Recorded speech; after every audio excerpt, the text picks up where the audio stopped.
Everybody's here? I think. Okay, so thanks to be here today. I will talk about the creation of a textual representation in Sirius Web thanks to Langium. So a bit about me. I'm Théo Giraudet, a software developer at OBO, and I work on the Eclipse Sirius Web project. And it's my first time at EclipseCon. Okay, so what is Sirius Web? So Sirius Web, maybe you already know what is Sirius. Sirius Web is a porting of Sirius, but in a web browser. And the goal is to have a tool to build a modeling workbench. The technologies behind is TypeScript React for the front end, Java Spring for the back end, and GraphQL for the communication between the front and the part.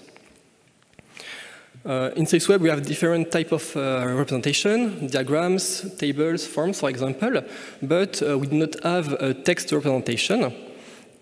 But there's many advantages to have this type of representation. So here a little screenshot of Sirius Web. With at the left we have the model. In the center we have the representation, and at the right we can edit the semantic element. Okay, so what is the advantages of a text representation? First is faster to edit. We don't have to switch between the keyboard and the mouse. We just have to type our text. Secondly, we can reuse tools for programming stack, for example, Git or diffmerge or something else. And finally, it's more visible when we have a very large model because, for example, with diagrams, we have many edges, many nodes, and when we want to focus on a specific point of our model, we don't have, it's not really visible. So with text representation, we just have to find the syntax of the semantic element and read it because, in general, all the semantic element is defined in one point. Okay, so text representation is a very great idea, but why we need it? Because we have several languages that are both textual and graphical, for example, UML and SysMLv2. And if we want to manage the most possible of languages, we have to do this type of representation. So I think it's an important thing. And to do this type of representation, we need to choose one of this language to test our text representation, but also to test the synchronization between the text representation and the graphic representation. So in our case, we chose the language SysMLv2. So SysMLv2 for System Modeling Language version 2 is a language for system engineering specified by the OMG, the same behind UML. And the version 2 is out as textual first, so it's a perfect use case for Sirius Web and to test this type of representation. Okay, so here a little example of a SysMLv2 model. At the left, we have a textual representation. At the right, a graphical representation. And the model is the same. We can see it's a model of a camera. We can take pictures, etc. Okay. So we have the language to implement, but which technology do you use to create this type of representation? We are in a web environment, so I think LSP is a great idea to separate the front-end part and the back-end part, so LSP for Language Server Protocol. And the idea is to have all the logic of our programming language in the back-end, for example, of Sirius Web, and all the graphical aspects in the front-end. For the front-end, we chose Monaco to add in the Sirius Web front-end. Monaco is a classical choice for LSP. It's the editor we can find in the VS Code editor, for example. And for the backend part, we have many possibilities. And we have tested two different types of backend, Xtext and Langium. And I will present you these two proof of concept we have made with this type of backend. Okay, I will start with Xtext. So why Xtext? Because it's a trusted technology from Eclipse. is close to our backend technologies. Xtext is made in Java, and our backend, the backend of Cirrus Web 2. It's a known technology at OBO, so we don't have to learn a new technology. So it's a good argument to choose it. And an implementation of SysMLv2 exists with Xtext, and we don't have to recreate all this implementation. So for this proof of concept, yes, the proof of concept was made with a CAL list. For the challenges, firstly about the use of Monaco, because Monaco doesn't work with LSP by default. Is in Visual Studio Code, it's a VS Code that adds this feature. But fortunately, we found a project that called Monaco Language Client by Typefox to add the LSP layer. And secondly, the grammar of SysMLv2 made with Xtext is very, very ambiguous. There are, I think, 12,000 of ambiguities. So the parser works well, but the serializer does not work at all. So we have to recreate a little serializer for a part of the language, but we do not have the time to create, to resolve all the ambiguities of the Xtext implementation. So a little demonstration of the Xtext proof of concept. Here we have at the left the model, and at the right we have the graphic representation. We can switch to the text representation, and we can edit from the detail view the semantic element properties. And we can see that the package name was updated, but also in the diagram representation. So we can also edit directly the text, but it's not shown in this video. Okay, so a little conclusion about this little part about Xtext. A representation with Xtext is feasible. We have made it. But for SysMLv2, it's a bit more complicated when we use the existing grammar. It's possible too, but it's too complex for our proof of concept. Okay, so the next technology we chose is Langium. So Langium is a technology developed by Typefox. It's a tool to design DSL, a bit like Xtext, but it's directly built over LSP, unlike Xtext, where we have some sub-layers between the core and the LSP layer. We do not have eCore or EMF at all. We just have TypeScript, and even the models are made in TypeScript. And finally, the architecture of Langium is highly modular, so all the LSP functionalities have a service in Langium, and we can easily remove the default implementation to create our own implementation. If I want to resume what is Langium in one line, I will choose the line in the official website. So Langium wants to keep the concepts that have made Xtext successful, but lift them into another platform. Okay, so why Langium? Firstly, because it's a more cloud-friendly technology. It's encrypted and it's more close to the LSP layer. And also because it's easier to get familiar with. And personally, I don't really know Xtext, so I think it's faster to learn Langium than Xtext. For the proof of concept, the first step was to adapt a bit Langium at our needs. Firstly, implement a little part of SysMLv2 in Langium. We can say in this part we have, for example, package that is a bit like package in a programming language, but also part and part definition. So a part definition is a part of our system, for example, a car, and part is the notion, for example, of Alice car. Part and part definition, that is the input of or an output of an element of our system. And specializations, that are several types of relationship in SysMLv2, for example, subsetting, typing, or redefinitions. Here little lines of SystemLv2. You can see we have engine that is a part definition. And here the extract from the SystemLv2 grammar I made with Longium. So we have the notion of definition. A definition is a part definition or a part definition.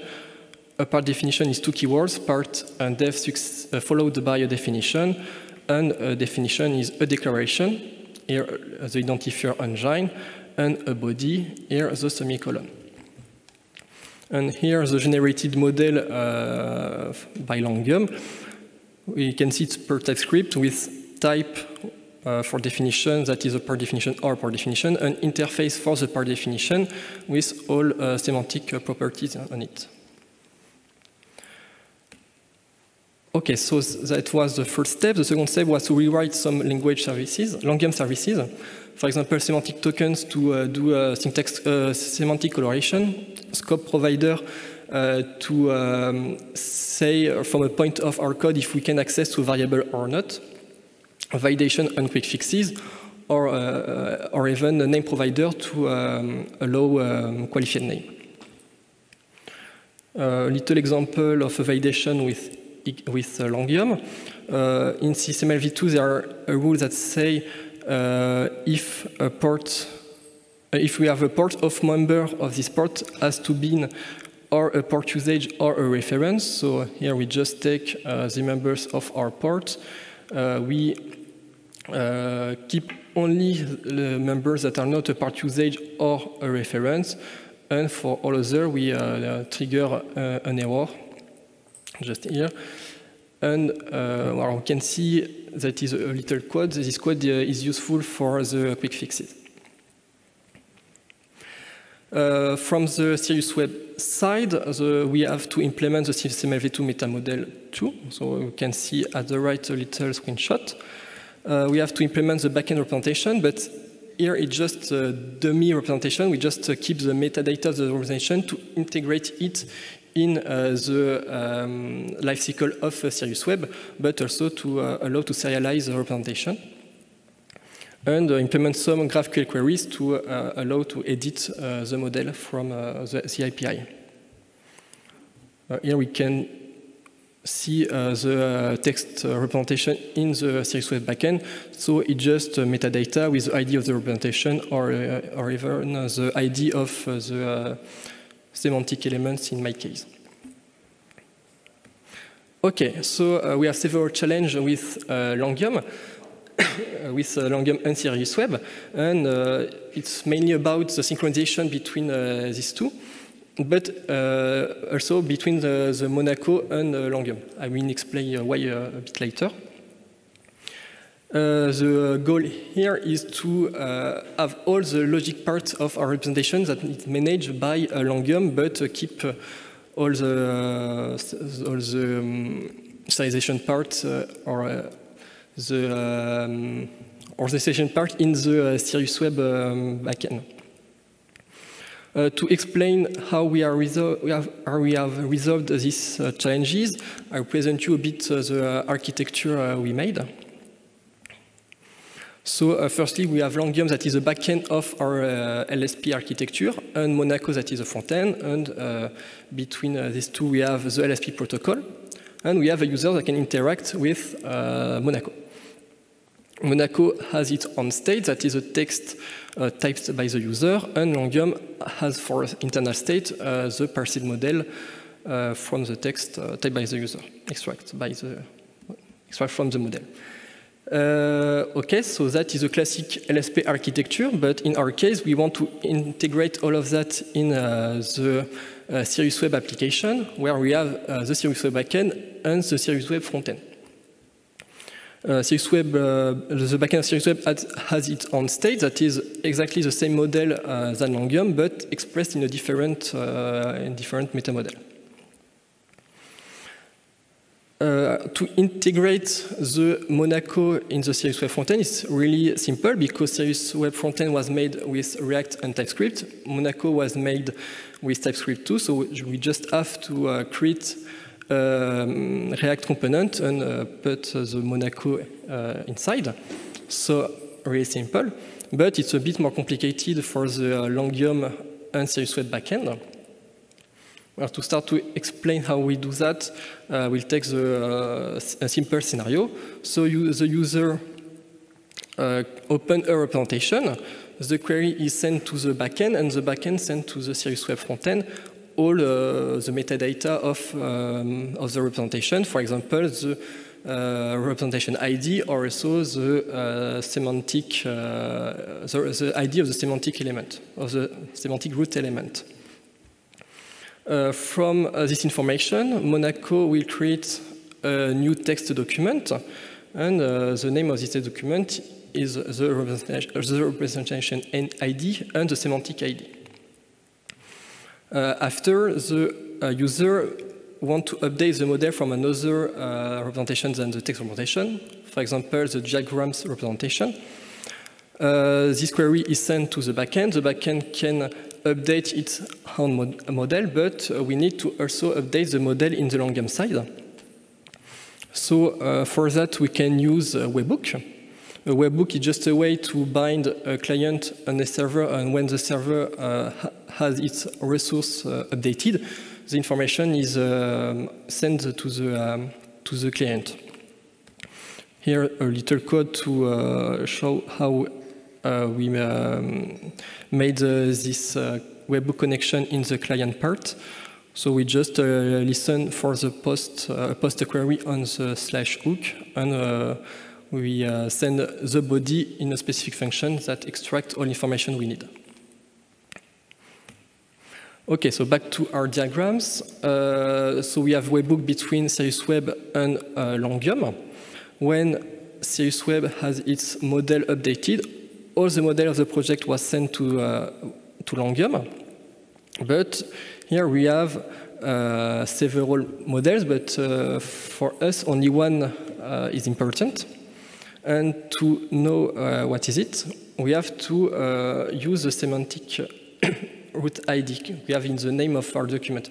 Because the model sent by Cirrus Web, all the elements from the model sent by Cirrus Web are annotated by the semantic ID, and we can find the good representation, the good model from this ID. So we use the ID, the semantic ID, and we can find the good model. But now we have the good model, but we want to update all the LSP architecture.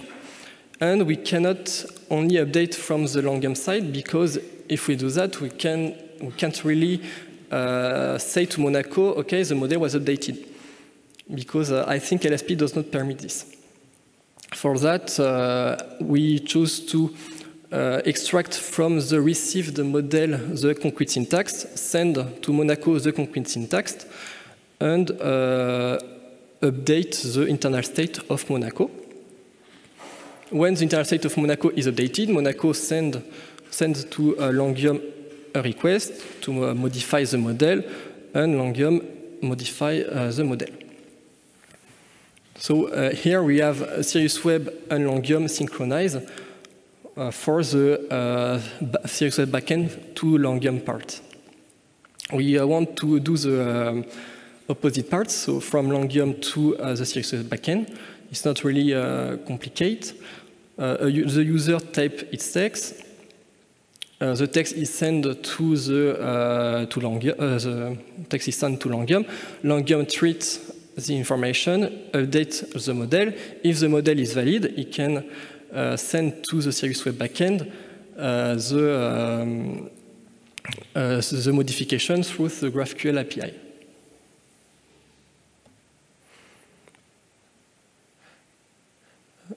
Oh, wrong arrow.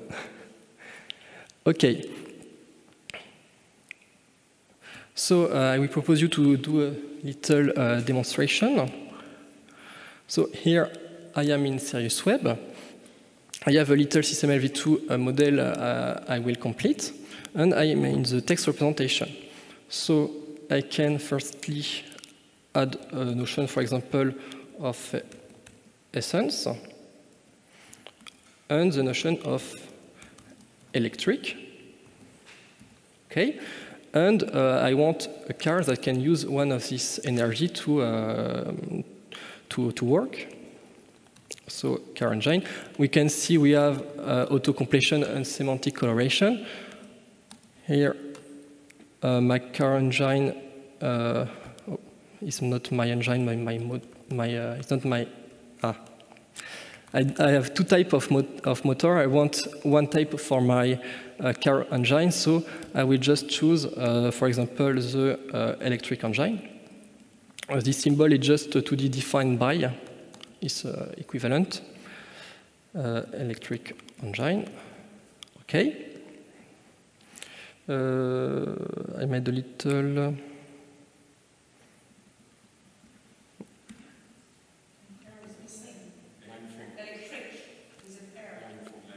Line 4. Ah, yes, thank you. I can correct this error with the refactor. I don't think it's a good. Okay, it's not the refactor, but it worked too. Okay, I do the.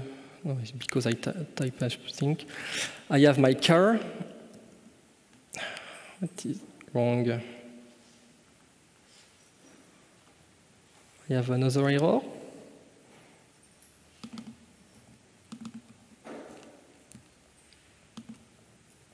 Not have this error later, earlier.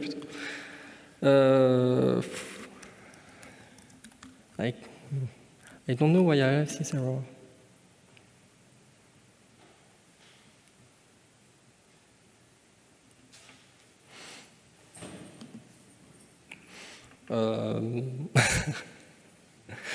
Okay, so sorry, it's a bit. I don't think it's a bug because I do not have this earlier, but.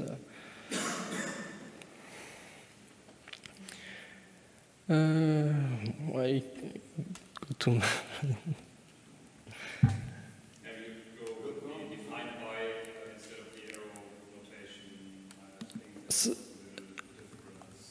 It's not the same notation.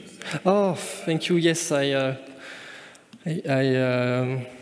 it's a wrong expression. Sorry. Okay. For car, that it's a car engine.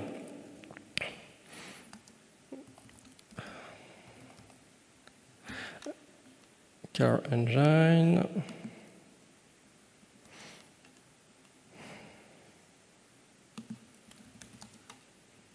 I think it's for that. Really sorry. Okay. And also that, and we have a part that this Alice car, and this Alice car has a documentation. So it's another element of the SysML v2 model. This is Alice car, for example. Okay, so here we can see that the model at the left was updated, but it's not really impressive. I will take another, another window and open my diagrams representation. And we can see we have our model, and I can continue my model. For example, live, and the diagram is updated in live. Up.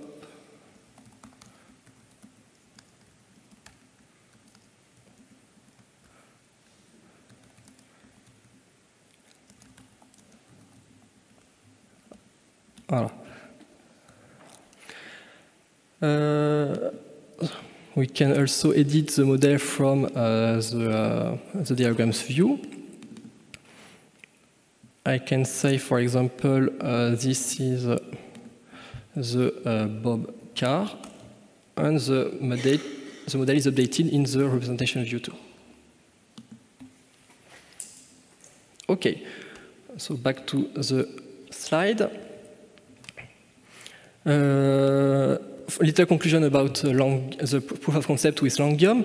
This proof of concept does not require much modification in the serious web part. We just have to add the representation, but without the logic part, to integrate the representation in the lifecycle, implement the model of the textual language, and add the GraphQL schema to interact with the model to edit the model. For Langium, can Langium be improved to make work easier? I really enjoyed using Langium, but I have a little problem with my language for Langium. That is, when I want to create my own model, it's not really possible. So I have some element that is a semantic part, but not in we do not have an equivalent syntactic part. So it's a bit complicated in this case, but else the Langium works very well for my use case. A little global conclusion. So there's still a bit work to be done on the collaborative aspect between more than one text representation, but it's more an LSP limitation because LSP does not allow to have several clients for the same server, but also between different representation type. For example, when we have the text representation in an invalid state, the synchronization between the Langium and the Serious backend is not done, so we have at a moment to merge to resolve conflict. But it's possible, we can see it's possible to have a text representation on Serious Web with two different technologies. And we can also see it's not too complicated to integrate a completely different technology into Serious Web, like we have seen with Langium. Okay, so thanks to your presence. If you have any question, do not hesitate. And if you have any question about Serious Web, do not hesitate to back in time to see the presentation of Melanie or to go on our website to have more information. You can also join us at the booth 10 if you want to discuss about that. Thank you.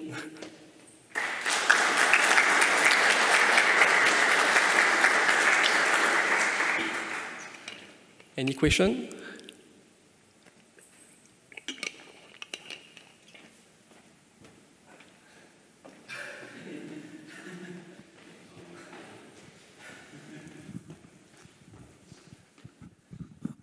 All right, thank you.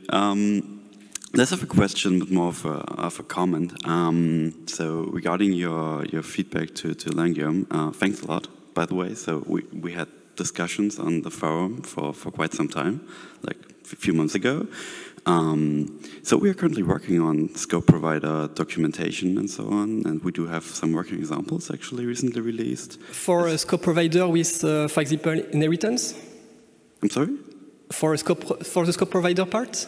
Yeah. We have. Do you have an example with the inheritance, for example? Yeah. For example, we have the Langium Lux language, which features inheritance in a class-based, object-oriented language. This example was made when? Recently. Very recently. I think it's for that. Sorry, I don't. Yeah. I checked the changelog, but I think I don't have seen this little part because my work I made in on March, I think March and April, so it's a bit. Yeah, I remember. It's very good for the time being, but by now it's better, definitely. Okay, but it's good to know. Thanks for your correction. No, that's not a correction. It's just an update. Okay, any question? No. Thank you. Thank you.